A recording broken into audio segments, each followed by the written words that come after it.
good. Good morning. It's good to be with you today. I want to begin by sharing a video that some of you saw. This is of my sons and I. We went up to Big Bear Lake. Yeah, is that the Big Bear Lake? Is that what it's called? And we rode our bikes around on the trail, and they both they were troopers, especially the 4-year-old. We went like, I don't know, 6 miles or something, and he's stuck with it. But one of the things that happens when I go on bike rides with him is it's a very stressful endeavor for me because, as you can see, he kind of wanders around on the road a lot before the run, and it's like at every moment I'm afraid he's going to hit a truck or a tree, or there's going to be an animal that's going to jump out, or a snake. We haven't seen snakes yet. And so I just think to myself, every time I'm going, I'm just on edge and nervous and worried. And part of me wants to know if it would be overkill to, make him wear a helmet all the time, because it's not only when we're on our bikes, but, just being a parent is a stressful experience in general, right? For anyone who's a parent, you kind of know that it's a sort of a process of letting go and trusting God with our kids. But it's not just parents that experience that kind of worry or stress. We all do, and some of us are more sensitive to it than others. And I think that if any of us live long enough, even if we have low thresholds, we're all going to go through periods where we are a little bit in over our heads. So we've been working through this series called Anxious, and today is the third and final part of that series. We've been asking, why do we worry? Why are we on edge? What can we do about it in the moment? How can we prevent it from negatively impacting our life? And so we've looked at some coping mechanisms. Last week we talked about running away versus leaning in.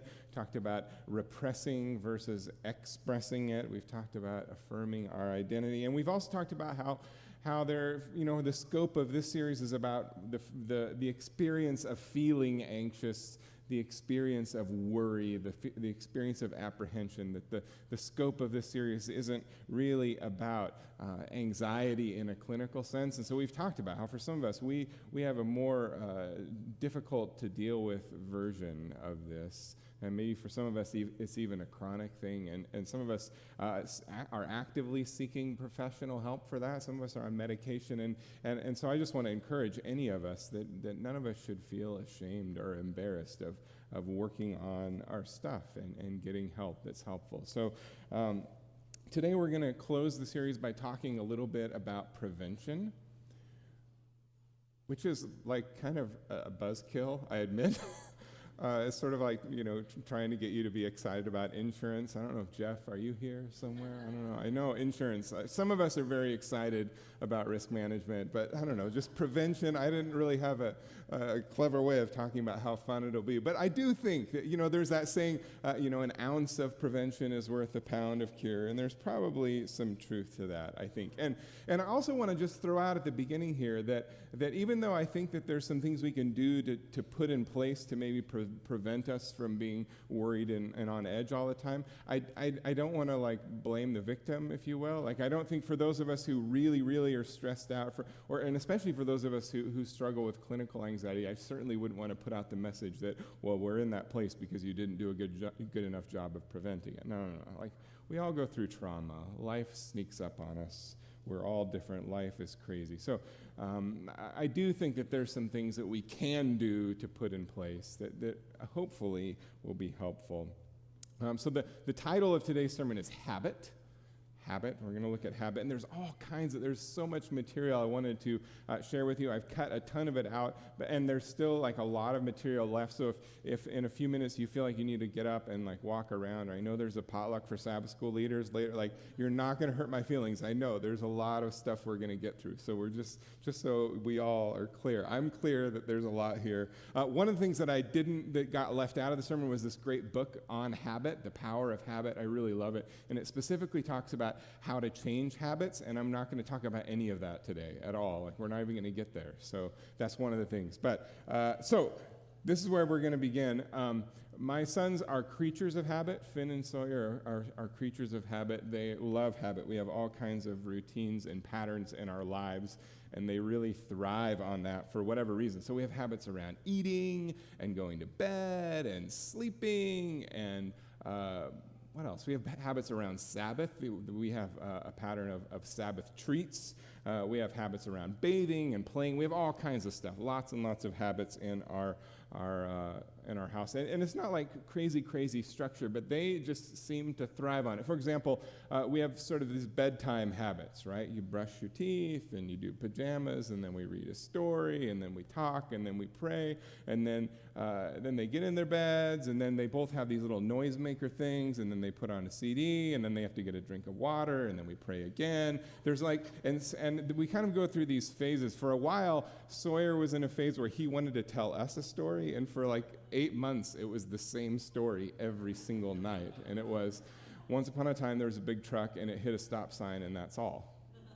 And then he was good, and then he was ready to go to sleep. Like, that was the story. And I heard it, I don't know, a lot of times. So, but for whatever reason, it's kind of comforting them. And there's been times when we've, like, sort of, for whatever reason, like life happens, and we don't have the pattern exactly as it's supposed to be for that bedtime process, like we don't have the right stuffed animal or whatever, and it really puts them on edge. I've noted, like, it's really, a lot of times it's hard for them to go to sleep or to just calm. Like, there's something about that pattern that's soothing, that's calming.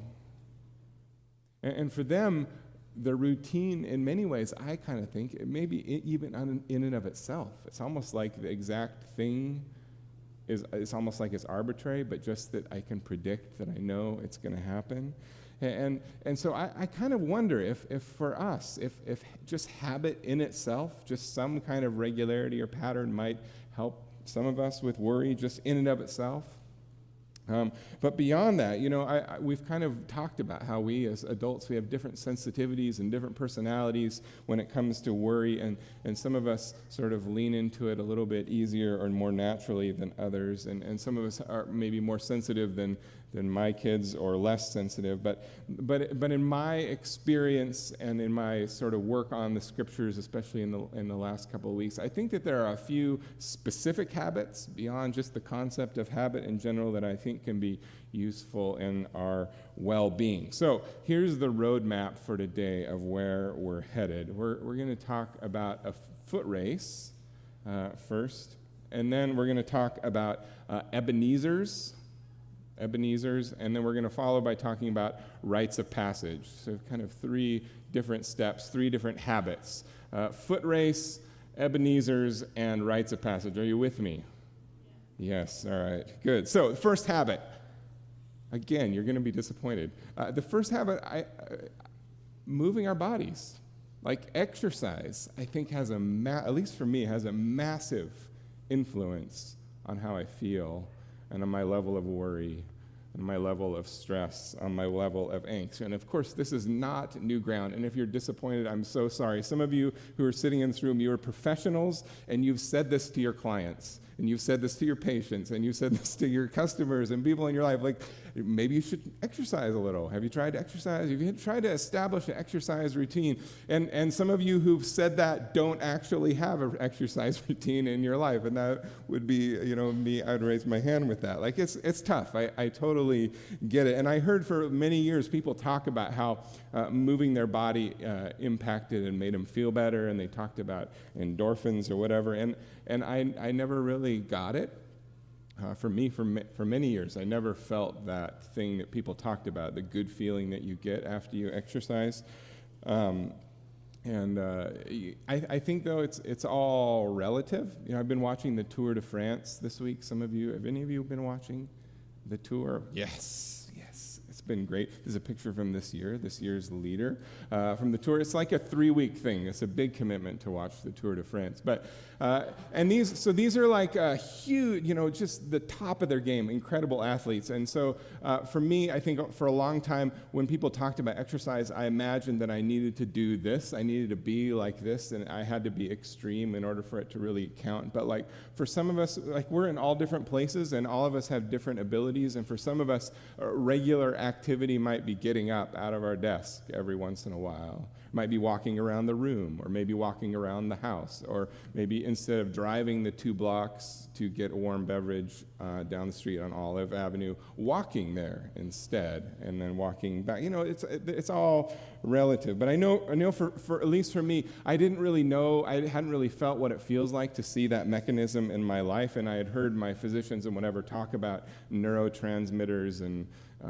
endorphin rush and how it impacts your metabolism. And I'd heard all the amazing facts about how it works, but I'd never really felt it. And I want to tell you a story about one time when I remember feeling it, maybe for the first time.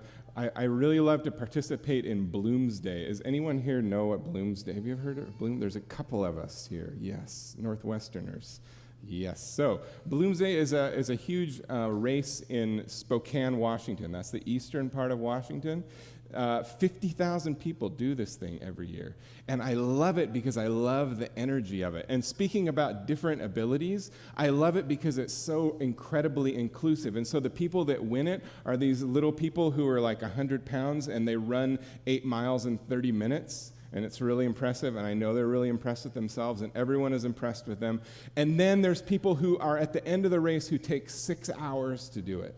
And it's amazing. And everyone cheers on everyone, and it doesn't matter what level your ability. And there's some people who don't even have the ability to do the race, but they're there too on the sideline cheering people on and giving out drinks. It's the most amazing thing. I love the energy of this. Well, one year, my Paige and I, we finished the race. And I don't know if it was a year. I've been through a complete arc of where it took me 2.5 hours to do it, and I could only walk. And then there's been times where I was able to run the whole thing, and that was great. And it was one of the years where I ran or was able to jog most of it. And we were sitting at the finish line. We were at the end. It finishes in this park, and there's a fountain. And we were sitting there at this fountain. I don't have a picture of that. I'm sorry. But we were sitting in this fountain, and the kids were playing in the fountain in the water, and we were just sitting there, and I was sopping wet and sweating, and I had Gatorade, and it was like a mess, and it was warm, and I just felt peace. I was glowing. And I remember telling Paige as we were sitting there, I can't believe that this is our life.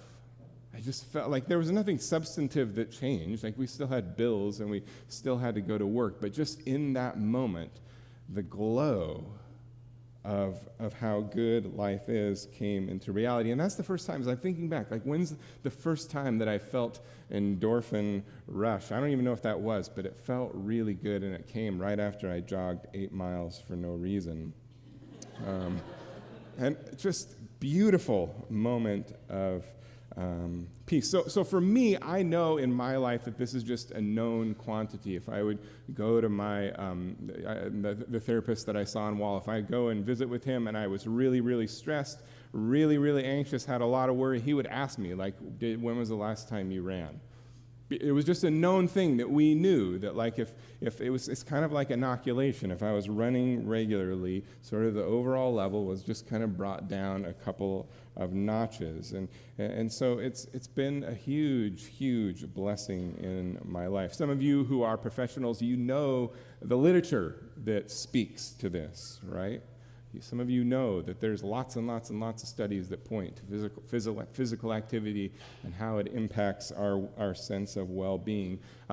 In my reading, it isn't totally clear, and some of you, maybe you can correct me after the sermon, but the exact mechanism of how it is that moving our bodies affects how our brains work, the exact mechanism, it appears to be like there's not complete consensus on that. There's like some theories about it. Is it distraction? Is it a sense of achievement? Is it about self-esteem? Is it the social connection? Is it purely a chemical thing? There's lots of different theories about how it works. And again, you've heard this line of reasoning from me before. I don't know what the science is exactly, but I know spiritual explanation for it, right? In Adventist subculture, we teach, and one of the things that I'm the proudest about Adventist theology is how we teach that people are integrated beings. We teach that we're not spliced up into different areas of life, and that we're whole people, and whether it's our social or our mind or the way that we think or our emotions or our habits or our jobs or our finances or whatever, everything is completely interactive and interconnected, and one element affects the other and one element affects the whole.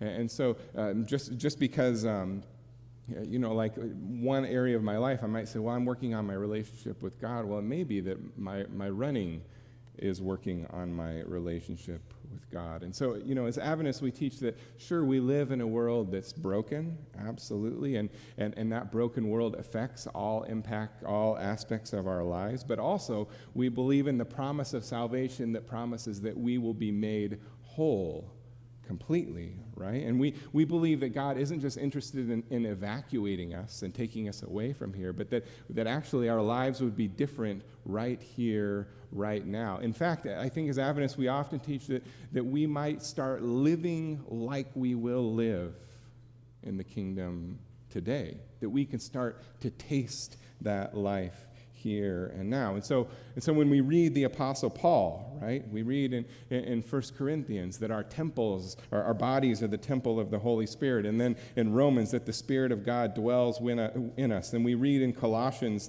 that our lives are hidden with Christ in God. When we read these texts, we come to believe and expect and observe what we read in the scientific literature and what many of us, like me, have experienced anecdotally in our lives, that there is some profound connection between our physical body and our spirituality and our minds and our hearts and the rest of our lives. So that's the first habit, moving our body, foot races. Now on to the second, about Ebenezers. Who here is familiar? Are you familiar with the word Ebenezer? Ebenezer. For some of us, we will be familiar with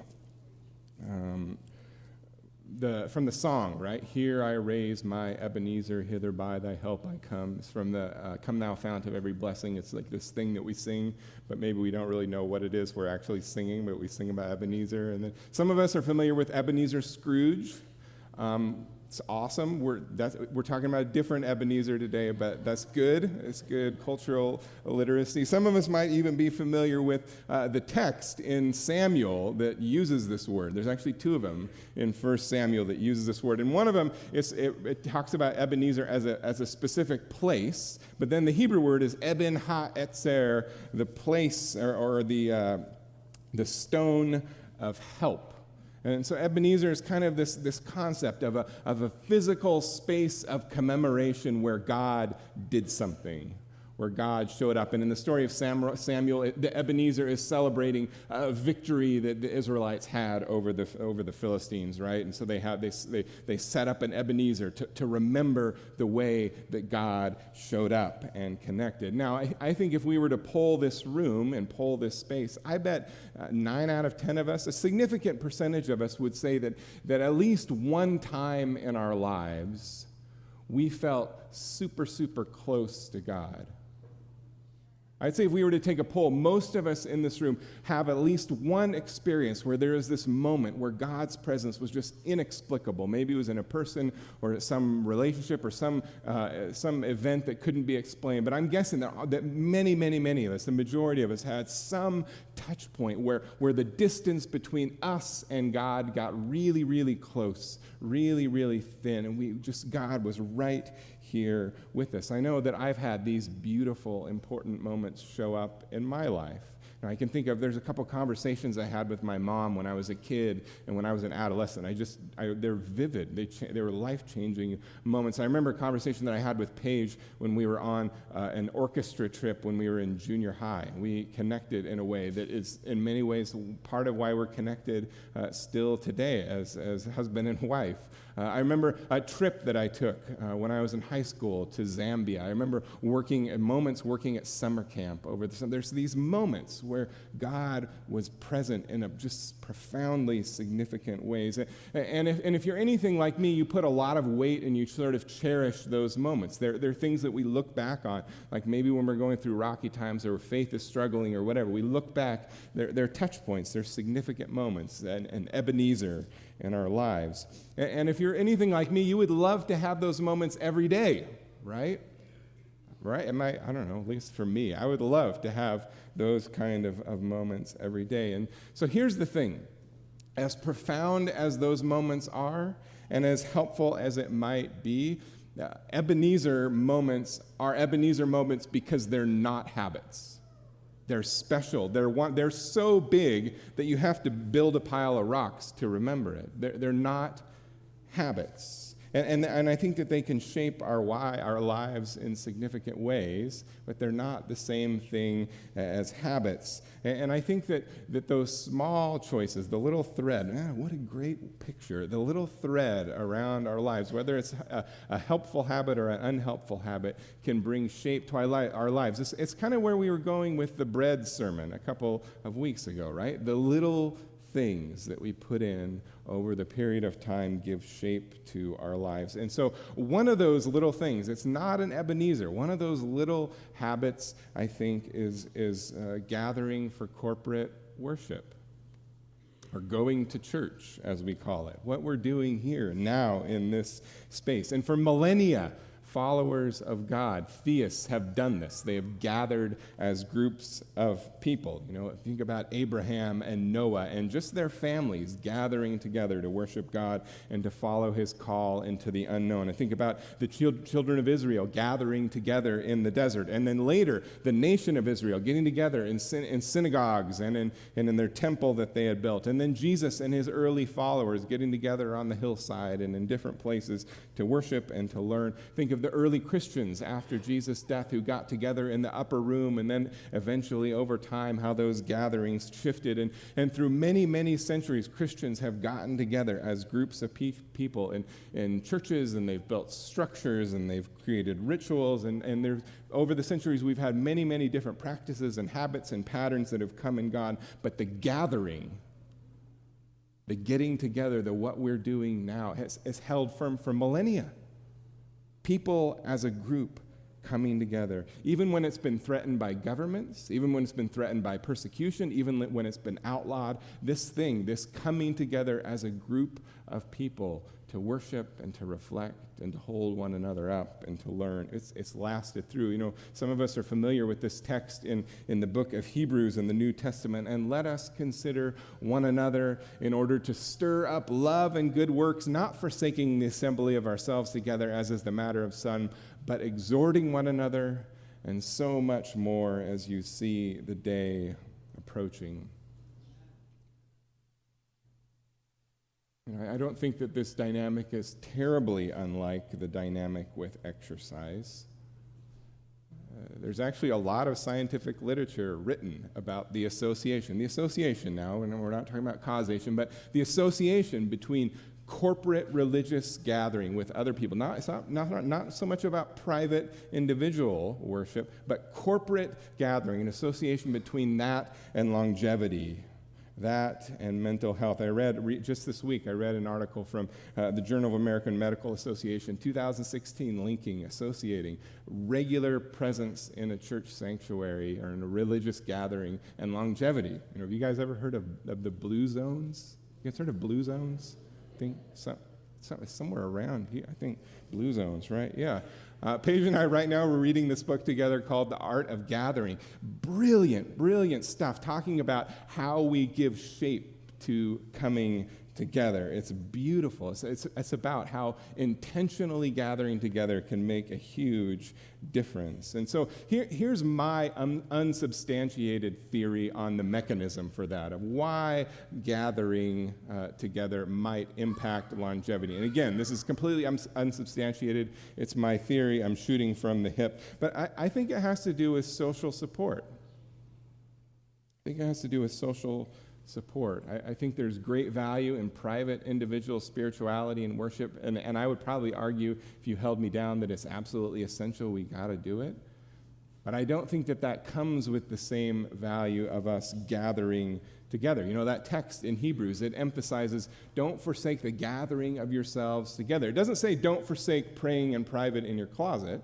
It's talking about coming together as a group. And for me, if I step back and kind of think about it for a moment, I think it makes a lot of sense.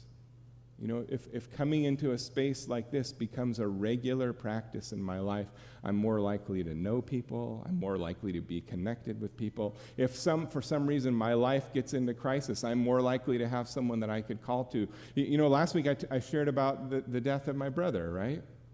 And I shared about how our church in that moment showed up the way that church does, and how they brought casseroles and they mowed the lawn and they washed our clothes and they took the kids to school and they looked after us and they made sure that we were taken care of when we were in crisis. Now, that church that I was a part of, they were aware. They helped all kinds of people that weren't part of their community. But, you know, if you're not part of a community, we may or may not, as a church, we may or may not be aware of what is happening over across town down the way. But if it's someone who's a regular part of the worshiping community, you're known. You're known. And when crisis happens, we're there to be relied on. And so I think that there's something to that, again, unsubstantiated. And so for you, here's the invitation. If you're here today for the first time, maybe you're in a church sanctuary for the first time in many, many, many years.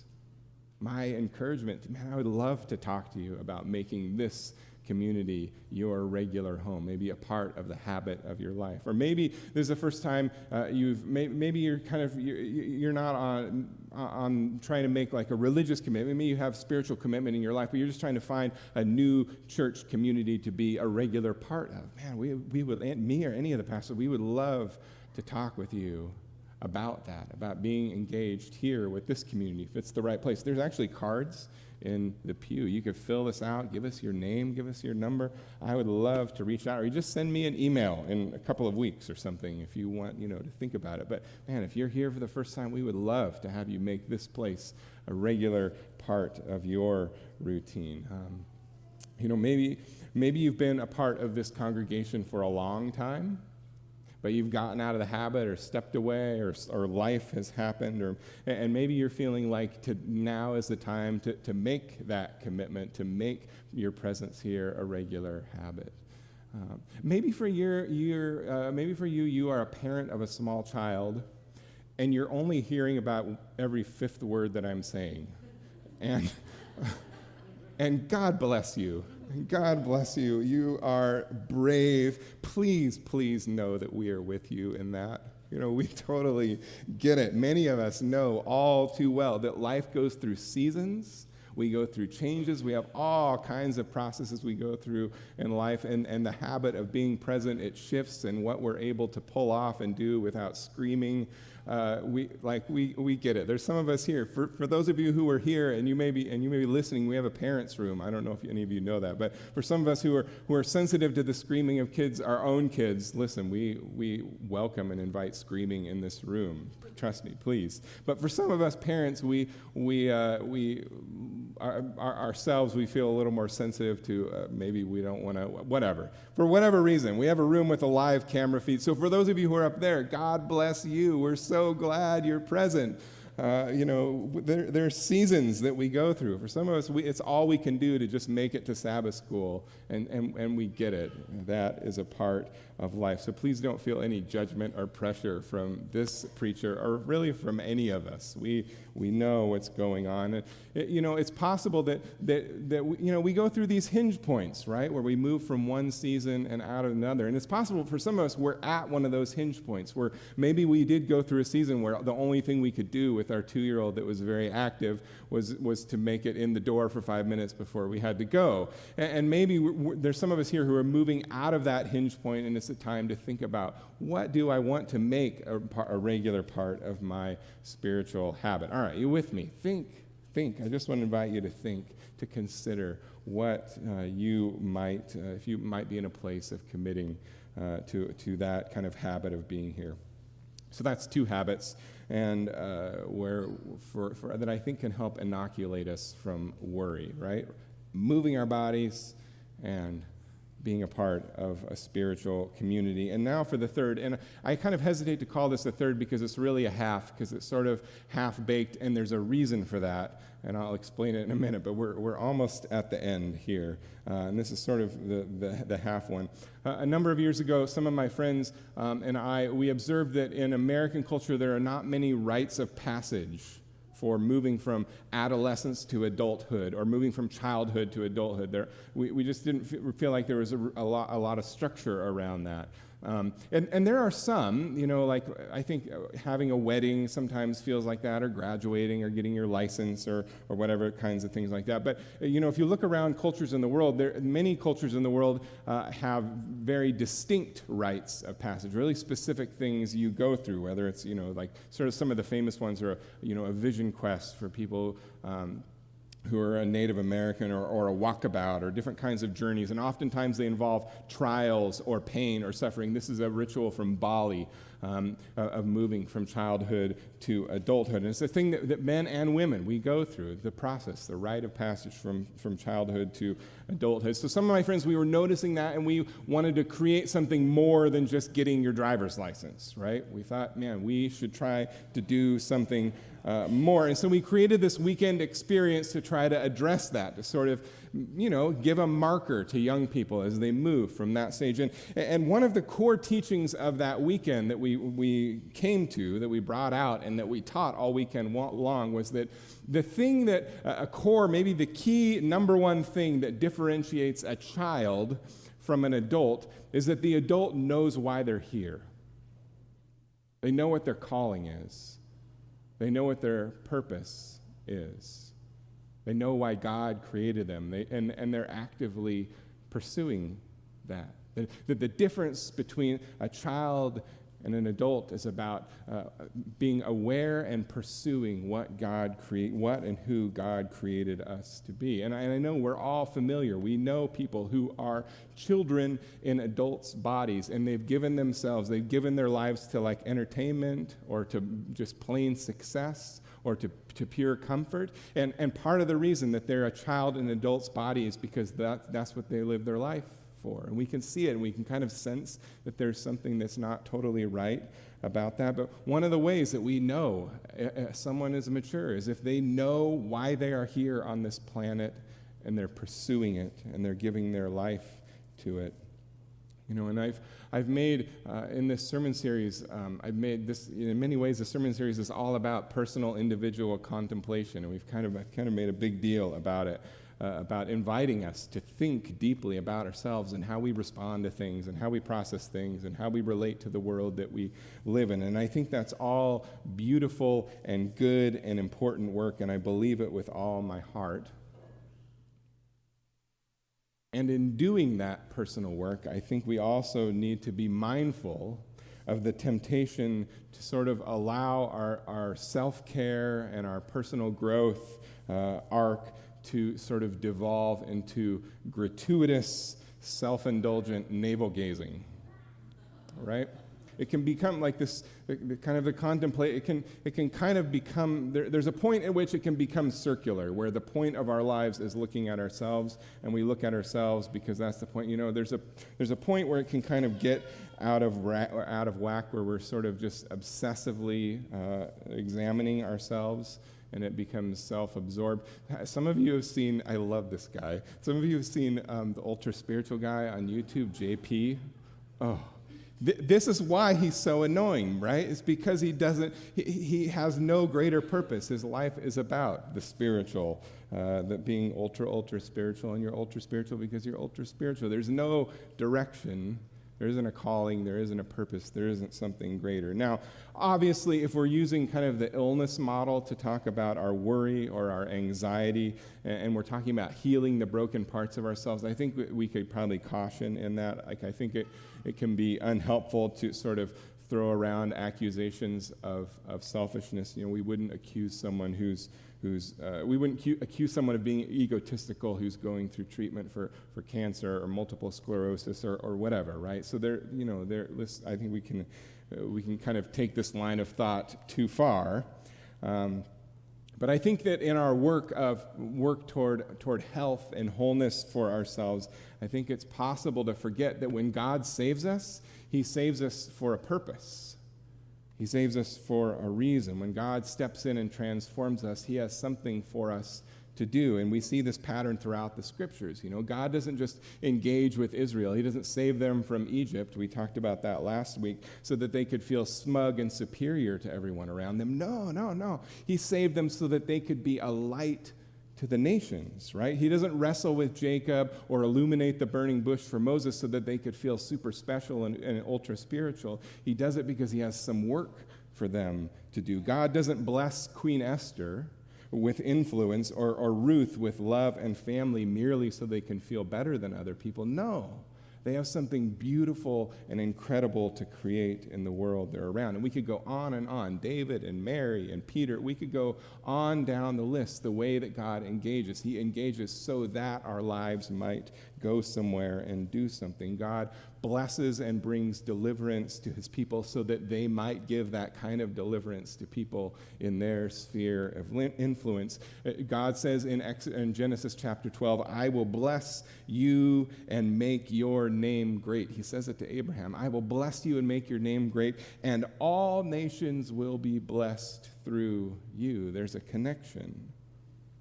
And so the final habit for today, and I'm calling it a half habit, is about getting clear and practicing a life of service, practicing a life of blessing around us, getting clear on how God calls us. And part of the reason I'm not going to go into it any more than just this right now is because on August 3, so next Sabbath, this is like, okay, we're going to divulge or diverge for a moment. Next Sabbath is Pastor Shelley's last Sabbath as our pastor here in our church, and she's going to preach for us, and we're going to thank and remember and bless, and we're going to eat, and it's going to be a beautiful thing next Sabbath. The Sabbath following that on August 3, I think it's August 3, yeah? We're going to start a new sermon series about calling, and the many ways that God calls us as individuals and calls our church and calls perhaps this community here in Redlands. We're going to look at calling and ask about how God is inviting us to be and to live and to move in this world. And obviously this is a strength of our community. I think it's the strength of the Adventist church as a whole. So I'm not rolling out this series as some kind of like reparative thing for us. Like our congregation is full of people who have given themselves lives of service, whether they're professional in whatever way or the way that they operate their business or parent their kids. Adventist people are amazing for the way that we just assume that, of course, we will live lives of service. Of course, our work will make the world a better place. So it's not reparative. It's building on a clear strength that we have. So we're moving in that direction. So that's where we've been today, right? 3 habits. 3 habits. Moving our body, the mind-body connection, how we're integrated beings. Ebenezer, so regular involvement in a religious, in a spiritual community as opposed to looking exclusively for those holy moments. And then finally, how are we giving? How are we giving? What's our purpose? What's our calling? Those are the 3 for today. Now I want to close. I've had the privilege and honor of officiating over my sister's weddings. 3 different sisters I've had the honor of standing up front with them for. And a couple summers ago, we went to New York, to Buffalo, and I had got to officiate over my sister Jennifer's wedding. And we traveled there. It was a beautiful thing. We came back, and when you come back from the East Coast, you often get jet lagged, yeah? And our youngest Sawyer was, I think, 2.5 or maybe 3 at the time. He was pretty little.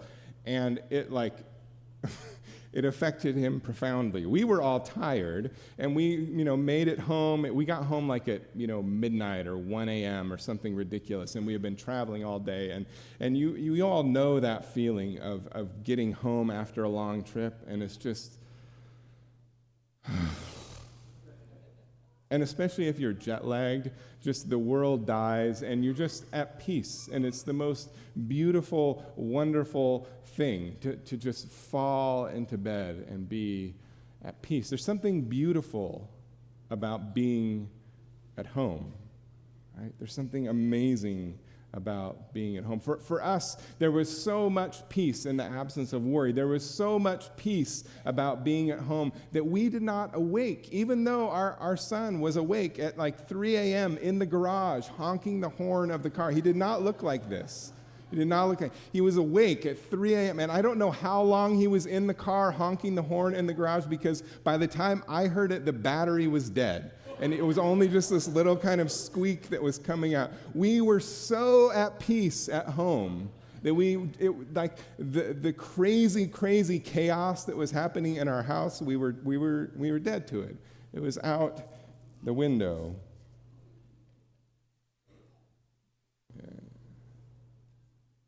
And we all yearn for home, right? We all long for that place where we can rest and sleep even when the horn is blaring, whatever the thing is, where we can rest fully. We long for home.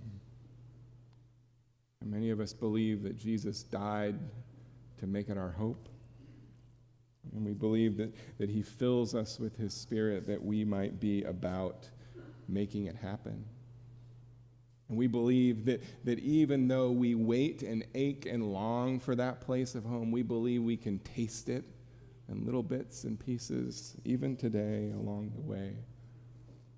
And so my prayer for you is that you may walk in peace, free from worry, free from feelings of anxiousness.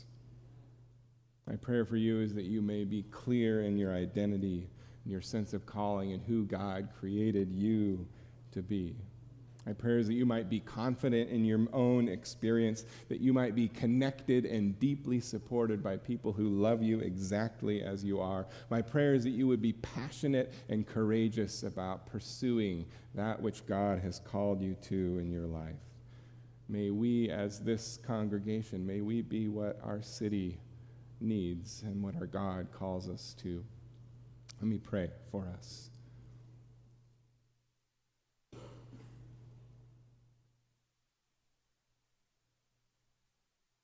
You, Jesus, as we pray, some of us have horns that are blaring, and they're financial horns, or they're relationship horns. There are alarm bells going off in our minds and our heads. Some of us are going off continually. We are stressed and worried about our businesses and our education and that test coming up and whether our kids are going to be safe and that condition that we're suffering from. We have all kinds of things to be worried about. And I pray this morning for a sense of peace that would transcend all of the things that we know to be true and we know to be factual. We pray for a peace that comes from home to fill us up. Jesus, as we ache and long for home, I pray that you walk with us along the way. Give us courage and energy and joy and passion. Walk with this wonderful group of people and walk with me. We pray in Jesus' name. Amen. Blessings and happy Sabbath.